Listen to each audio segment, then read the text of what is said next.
தாய் வீடு ஆகஸ்ட் 2026 சமஷ்டி தீர்வை காண்பதற்கு இந்தியாவை எதிர்பார்த்தல். எழுதியவர் வீரகத்தி தனபாலசிங்கம். வாசிப்பவர் ஆர் சத்யபிரியா. இலங்கையில் சமஷ்டி ஆட்சி முறைக்காக SWRD பண்டாரநாயக்க முதலாக குரல் கொடுத்து இந்த வருடத்துடன் சரியாக ஒரு நூற்றாண்டு நிறைவு பெறுகிறது. தனது யோசனைக்கு வடக்கு தமிழர்களின் ஆதரவை பெறுவதற்கு அன்று அவர் எடுத்த முயற்சி பயன் தரவில்லை. அவரது கோரிக்கைக்கு அன்று இனத்துவ அரசியல் பரிமாணம் ஒன்று இருக்கவில்லை. அன்றைய தமிழ் தலைவர்கள் பண்டாரநாயக்கவுடன் ஒத்துழைத்து சமஷ்டி கோரிக்கைக்காக பாடுபட்டிருந்தால் சில வேளை இலங்கையின் அரசியல் வரலாறு நிச்சயமாக வேறுபட்டதாக இருந்திருக்கும். அதேவேளை துரதிர்ஷ்டவசமாக டொனமூர் அரசியல் அமைப்புக்கு பிறகு பெரும்பான்மை இனத்தவர்களின் வாக்குகளை பெற்று அதிகாரத்திற்கு வருவதற்காக இனங்களுக்கு இடையிலான உறவுகள் படுமோசமாக சீர்குலைவதற்கு வழிவகுத்த தீவிரமான இனவாத கொள்கைகளை பண்டாரநாயக்க கடைபிடிக்காமல் இருந்திருந்தாலும் இலங்கையின் அரசியல் வரலாறு வேறு விதமாக இருந்திருக்கும். இலங்கையில் சமஷ்டி ஆட்சி முறை தொடர்பான விவாதம் ஒரு நூற்றாண்டு வரலாற்றை கொண்டதாக இருக்கிற அதேவேளை சமஷ்டி முறையின் அடிப்படையில் தங்களது பிரச்சினைகளுக்கு அரசியல் தீர்வு காணப்பட வேண்டும் என்ற தமிழர்களின் கோரிக்கை 3/4 நூற்றாண்டுக்கும் அதிகமான காலமாக நீடிக்கிறது. SJV செல்வநாயகம் தலைமையிலான இலங்கை தமிழரசு கட்சி சமஷ்டி ஆட்சி முறை கோரிக்கையை முன்வைத்த போதிலும் கடந்த நூற்றாண்டின் நடுப்பகுதியில் இரு வேறு அரசாங்கங்களுடன் சமஷ்டி முறைக்கு குறைவான தீர்வுகளை அடிப்படையாக கொண்ட ஒப்பந்தங்களை செய்து கொண்டது. செல்வநாயகத்துடன் அந்த ஒப்பந்தங்களில் கைச்சாத்திட்ட இரு பிரதமர்கள் தென்னிலங்கையின் சிங்கள இனவாத சக்திகளின் எதிர்ப்புக்கு மத்தியில் கனவான்களாக அரசியல் துணிவாற்றலை வெளிக்காட்ட முடியாதவர்களாக நம்பிக்கை துரோகம் செய்தார்கள். கொழும்பு அரசாங்கங்களுடன் பேச்சுவார்த்தைகளை நடத்தி தேசிய இனப்பிரச்சினைக்கு இணக்கபூர்வமான அரசியல் தீர்வை காண்பது இனிமேலும் சாத்தியமில்லை என்ற ஒரு கட்டம் வந்ததும் தனிநாட்டு கோரிக்கை பிறந்தது. சமஷ்டி கோரிக்கையை முன்வைத்த போது தமிழ் மிதவாத அரசியல் தலைவர்களிடம் அதை அடைவதற்கு நடைமுறை சாத்தியமான வழிவரைபடம் ஒன்று இருக்கவில்லை.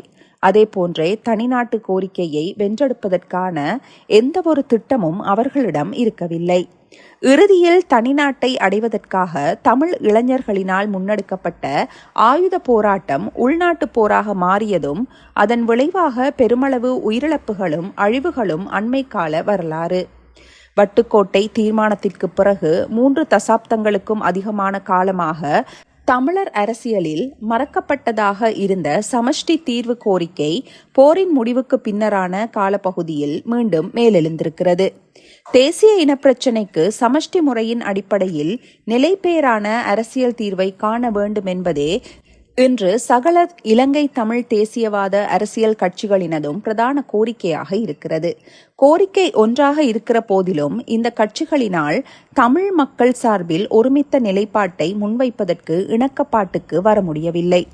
நார்வேயின் அனுசரணையுடன் இந்த நூற்றாண்டின் தொடக்கத்தில் முன்னெடுக்கப்பட்ட சமாதான செயன்முறையின் போது பிரதமர் ரணில் விக்ரமசிங்க நிர்வாகத்திற்கும் விடுதலை புலிகளுக்கும் இடையில் வெளிநாடுகளில் நடைபெற்ற பேச்சுவார்த்தைகளில் ஒரு கட்டத்தில் சமஷ்டி முறையின் அடிப்படையில் அரசியல் தீர்வை காண்பது குறித்து ஆராய தயாராக இருப்பதாக கூறப்பட்டதை தவிர கொழும்பு அரசாங்கங்கள் ஒருபோதுமே தமிழ் அரசியல் தலைமைத்துவத்துடன் சமஷ்டி தீர்வு குறித்து பேச்சுவார்த்தை நடத்தியதில்லை.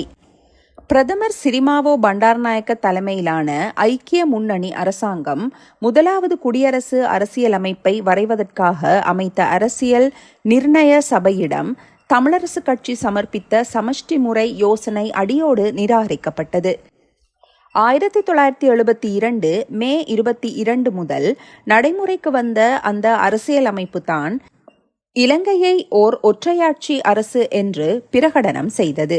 ஜனாதிபதி JR ஜெயவர்தன தலைமையிலான ஐக்கிய தேசிய கட்சி அரசாங்கம் கொண்டு வந்த இரண்டாவது குடியரசு அரசியலமைப்பு நிறைவேற்று அதிகார ஜனாதிபதி ஆட்சி முறையை அறிமுகப்படுத்தியதுடன் ஒற்றையாட்சி முறையை மேலும் வலுப்படுத்தியது. 1987 ஜூலை இந்திய இலங்கை சமாதான உடன்படிக்கையின் விளைவாக கொண்டுவரப்பட்ட மாகாண சபை முறைமையுடனான தமிழர்களின் 38 வருட கால அனுபவம் ஒற்றையாட்சியின் கீழ் பயனுறுதியுடைய அதிகார பகிர்வு சாத்தியமில்லை என்பதை தெளிவாக நிரூபித்திருக்கிறது. இத்தகைய பின்புலத்தில் ஒற்றையாட்சி முறையை மாற்றி சமஷ்டி முறையின் அடிப்படையிலான அரசியலமைப்பு ஒன்றை கொண்டு வருவது மாத்திரமே இலங்கையின் தேசிய இனப்பிரச்சினைக்கு நிலைபேறான தீர்வாக அமைய முடியும் என்பதே சகல தமிழ் தேசியவாத அரசியல் கட்சிகளினதும் உறுதியான நிலைப்பாடாக இன்று இருக்கிறது. ஆனால் இந்த கட்சிகள் தங்களது கோரிக்கையை வெறுமனே வலியுறுத்தி வருகின்றனவே தவிர உள்நாட்டில் அதை வென்றெடுப்பதற்கான அரசியல் வேலை திட்டம் எதையும் கொண்டிருப்பதாக தெரியவில்லை. இலங்கை தமிழரசு கட்சியும் ஜனநாயக தமிழ் தேசிய கூட்டணியும் தற்போது நடைமுறையில் இருக்கும் மாகாண சபைகளை அவற்றின் குறைபாடுகளுக்கு மத்தியிலும் பாதுகாத்து பயன்படுத்திக் கொண்டு நீண்டகால நோக்கில் சமஷ்டி தீர்வை நோக்கி பயணிக்க வேண்டும் என்ற நிலைப்பாட்டை கொண்டவையாக இருக்கின்றன. அதேவேளை தமிழ் தேசிய மக்கள் முன்னணியையும் வேறு சில குழுக்களையும் உள்ளடக்கிய தமிழ் தேசிய பேரவை அதிகார பகிர்வு விடயத்தில் மாகாண சபைகள் முறைமையை தொடக்க புள்ளியாக கூட கருத முடியாது என்றும் ஒற்றையாட்சி அரசியலமைப்பு முறை ஒழிக்கப்பட்டு தமிழ் மக்களின் இறைமையையும் சுயநிர்ணய உரிமையையும் அங்கீகரிக்கக்கூடிய சமஷ்டி முறை மாத்திரமே இனப்பிரச்சினைக்கு அரசியல் தீர்வை காண்பதற்கு ஒரே வழி என்ற நிலைப்பாட்டை கொண்டிருக்கிறது. போர்க்காலத்தில் இடம்பெற்ற மனித உரிமை மீறல்கள் மற்றும் போர்க்குற்றங்களுக்கு சர்வதேச சமூகத்தின் நெருக்குதலின் மூலமாக இலங்கை அரசை பொறுப்பு கூற வைக்கலாம் என்ற நம்பிக்கையில் கடைபிடித்த அதே அணுகுமுறையையே தமிழ் கட்சிகள் அரசியல் தீர்வு விடயத்திலும் தற்போது கடைபிடிக்கின்றன. குறிப்பாக இந்தியாவை கொண்டு நெருக்குதலை கொடுப்பதன் மூலமாக தாங்கள் விரும்பும் அரசியல் தீர்வை அடையலாம் என்று அவை நம்புகின்றன. இந்திய தலைவர்களை, குறிப்பாக வெளியுறவு அமைச்சர் ஜெயசங்கர் போன்ற ராஜதந்திரிகளை சந்திக்கின்ற வேளைகளிலெல்லாம் தமிழ் கட்சிகளின் தலைவர்கள் மாகாண சபை தேர்தல்களை மேலும் காலந்தாழ்த்தாமல் நடத்துவதற்கும் அரசியலமைப்புக்கான 13வது திருத்தத்தை முழுமையாக நடைமுறைப்படுத்தவும் இலங்கை அரசாங்கத்திற்கு நெருக்குதலை கொடுக்க வேண்டும் என்று கேட்பதுடன் நின்று விடுவதில்லை. சமஷ்டி தீர்வொன்றை காண்பதற்கு கொழும்பை வலியுறுத்த வேண்டும் என்றும் அவர்கள் இந்தியாவிடம் வேண்டுகோள் விடுக்க தவறுவதில்லை. சமாதான உடன்படிக்கையை தொடர்ந்து மாகாண சபைகளை அறிமுகப்படுத்துவதற்காக கொண்டுவரப்பட்ட 13வது திருத்தத்தை கூட 3 தசாப்தங்களுக்கும் அதிகமான காலம் கடந்த நிலையிலும் முழுமையாக நடைமுறைப்படுத்தாமல் இருந்து வரும் இலங்கை அரசாங்கங்களிடம் சமஷ்டி முறையில் அடிப்படையில் தீர்வை காண்பது குறித்து எவ்வாறு பேச முடியும் என்று ஜெய்சங்கர் கொழும்பில் தமிழ் கட்சிகளின் தலைவர்களை சந்தித்த ஒரு சந்தர்ப்பத்தில் வெளிப்படையாக கேள்வி எழுப்பினார். இனப்பிரச்சினைக்கு அரசியல் தீர்வை காண்பதற்காக உள்நாட்டில் முன்னெடுக்கப்பட்ட எந்தவொரு முயற்சியும் வெற்றி பெறவில்லை. இந்தியாவின் நேரடி தலையீடு இல்லை என்றால் மாகாண சபைகள் மூலமான அதிகார பகிர்வு ஏற்பாடு கூட வந்திருக்காது. அவ்வாறிருந்தும் இதுநாள் வரை மாகாண சபைகளை பயனுறுதியுடைய முறையில் இலங்கை அரசாங்கங்களை கொண்டு இயங்க வைக்க இந்தியாவினால் முடியவில்லை என்பதே யதார்த்த நிலையாகும். இந்த லட்சணத்தில் சமஷ்டி தீர்வை கொண்டு வருவதற்கு இந்தியாவினால் தான் என்ன செய்ய முடியும்? ஆனால் அண்மை காலமாக தமிழ் தேசிய பேரவை தமிழ்நாடு மாநிலத்தின் ஊடாக புதுடில்லிக்கு நெருக்குதலை கொடுத்து கொழும்பை வழிக்கு கொண்டு வர முடியும் என்ற நம்பிக்கையில் நடவடிக்கைகளில் இறங்கியிருக்கிறது. 2025 டிசம்பரில் அன்றைய தமிழ்நாட்டு முதலமைச்சர் மு.க. ஸ்டாலினையும் மாநிலத்தின் ஏனைய அரசியல் கட்சிகளின் தலைவர்களையும் சந்தித்த தமிழ் தேசிய பேரவையின் தூதுக்குழு 2வது சுற்றாக கடந்த பல நாட்களாக இன்றைய முதலமைச்சர் ஜோசப் விஜயையும் ஏனைய அரசியல் தலைவர்களையும் சந்தித்து பேச்சுவார்த்தைகளை நடத்தியிருக்கிறது. இந்த சந்திப்புகளின் போது இலங்கையில் தமிழ் மக்கள் தற்போது எதிர்நோக்கும் பல்வேறு அரசியல் மனித உரிமைகள் பிரச்சினைகள் குறித்து கலந்துரையாடியதுடன் ஒற்றையாட்சி அரசியலமைப்பு முறை ஒழிக்கப்பட்டு தமிழர் தேசத்தின் இறைமையை அங்கீகரிக்கும் சமஷ்டி அடிப்படையிலான அரசியல் தீர்வின் அவசியம் குறித்து வலியுறுத்துவதாகவும் தமிழ் தேசிய பேரவையின் அறிக்கையில் குறிப்பிடப்பட்டிருக்கிறது.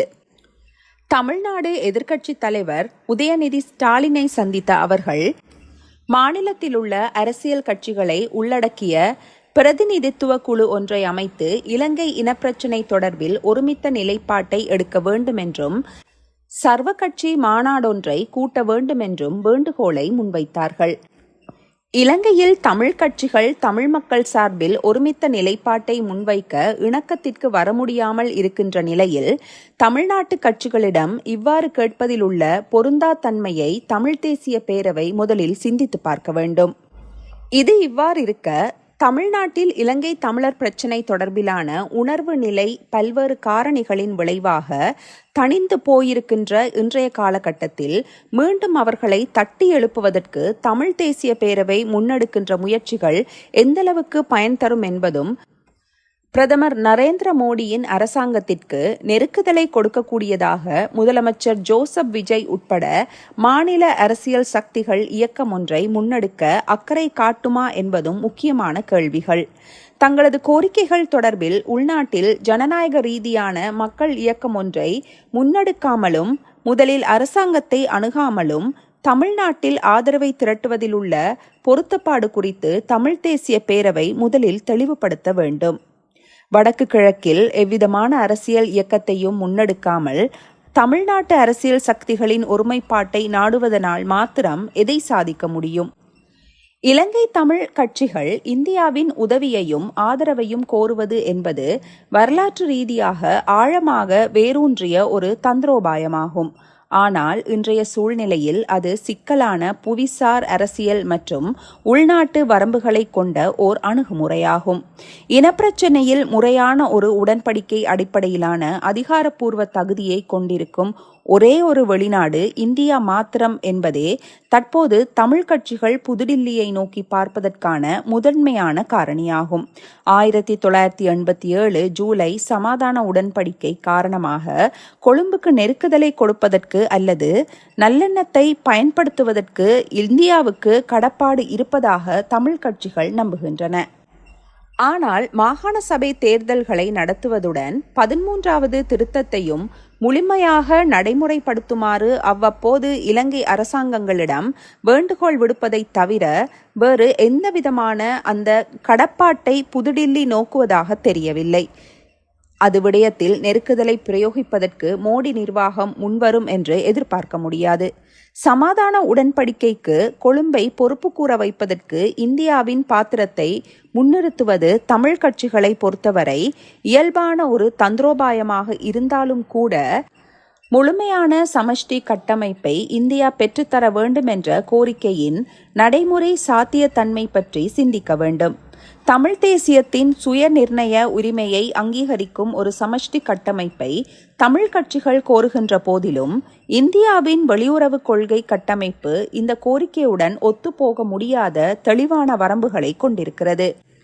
இந்தியாவே மிகவும் வலுவான மத்திய அரசை கொண்ட ஓரளவு சமஷ்டி மாதிரியில் இருக்கும் நிலையில் தனது சொந்த எல்லைக்குள் மாநிலங்களுக்கு வழங்க தயங்கும் தன்னாட்சியை அயல்நாடு ஒன்றில் ஒரு முழுமையான சமஷ்டி அமைப்பாக வற்புறுத்துவதற்கு புதுடில்லி முன்வரும் என்று எவ்வாறு எதிர்பார்க்க முடியும்? தங்களது அதிகாரங்களை மோடி நிர்வாகம் பறித்தெடுக்கிறது என்ற குற்றச்சாட்டை தமிழ்நாடு உட்பட பல மாநில அரசாங்கங்கள் அண்மை காலமாக முன்வைத்து வருவதையும் காணக்கூடியதாக இருக்கிறது. 1980களில் செய்ததை போன்ற இராணுவ பலத்துடன் கூடிய தலையீட்டு ராஜதந்திர காலம் எப்போதோ கடந்துவிட்டது.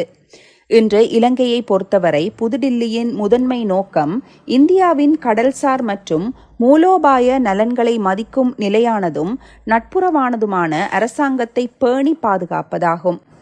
தமிழர் விவகாரத்தில் கொழும்பு அரசாங்கத்திற்கு மிதமிஞ்சிய நெருக்குதலை கொடுப்பது கொழும்பை இந்தியாவுக்கு விரோதமான வல்லாதிக்க நாடுகளின் குறிப்பாக சீனாவின் பிடிக்குள் தள்ளிவிடும் என்று புதுடில்லி நம்புகிறது.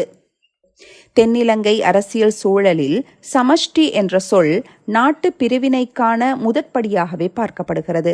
அதனால் கடுமையான சிங்கள தேசியவாத எதிர்ப்பை கிளப்பி ராஜதந்திர ரீதியான எந்த ஒரு முன்னேற்றத்தையும் முடக்கிவிடக்கூடிய அணுகுமுறையை இந்தியா ஒருபோதும் கடைபிடிக்காது என்று நம்பலாம். இந்த கருத்துக்களை இனப்பிரச்சினை தீர்வுக்கு தமிழ்நாட்டு அரசியல் சக்திகளினதும் மக்களின் ஆதரவையும் ஒருமைப்பாட்டையும் மீண்டும் பெறும் நோக்குடன் தமிழ் தேசிய பேரவை மேற்கொண்டு வருகின்ற முயற்சிகளை மலினப்படுத்தும் எண்ணத்தில் முன்வைக்கப்படுபவையாக வியாக்கியானம் செய்ய வேண்டியதில்லை. அந்த பேரவையின் அங்கம் வகிக்கும் கட்சிகளினதும் குழுக்களினதும் தலைவர்கள் சரியானது என்று தங்களுக்கு தெரிகிற தந்திரோபாயத்தை கடைபிடிக்கின்றார்கள். ஆனால் 1983 கருப்பு ஜூலைக்கு பின்னரான காலப்பகுதியில் இன்று வரை இனப்பிரச்சினையில் தமிழ்நாட்டு அரசியல் சக்திகளின் ஆதரவினதும் இந்தியாவின் ஈடுபாட்டினதும் மட்டுப்பாடுகள் பற்றியும் அவற்றினால் அடையக்கூடியதாக இருந்த விளைவுகளை பற்றியும் ஒரு தெளிவு இருப்பது அவசியமாகும். இந்தியாவின் முன்னைய ஈடுபாட்டை தமிழர் தரப்பு கையாண்ட முறையின் விளைவாக தோன்றிய நிலைவரம் பற்றியும் சிந்தித்து பார்க்க வேண்டும். தமிழ் தேசிய பேரவையின் அண்மைக்கால முயற்சிகளுக்கு பிறகு முதலமைச்சர் ஜோசப் விஜயின் அரசாங்கமும் மாநில அரசியல் சக்திகளும் எத்தகைய அணுகுமுறையை கடைபிடிக்கப் போகின்றன என்பது முக்கியமானது. அடுத்து வரும் நாட்களில் அதை அறியக்கூடியதாக இருக்கும். தற்போதைக்கு குறைந்தபட்சம் இலங்கையில் மாகாண சபை தேர்தல்களை நடத்தி 13வது திருத்தத்தை முழுமையாக நடைமுறைப்படுத்துவதற்கு இலங்கை அரசாங்கத்திற்கு நெருக்குதலை கொடுக்குமாறு இந்திய பிரதமர் நரேந்திர மோடி அரசாங்கத்தை வலியுறுத்துவாராக இருந்தால் அதுவே பெரிய விடயமாக இருக்கும். நாம் ஒன்றுமே செய்யாமல் எமக்கு எவரும் வாங்கி தருவதல்ல சமஷ்டி. நன்றி.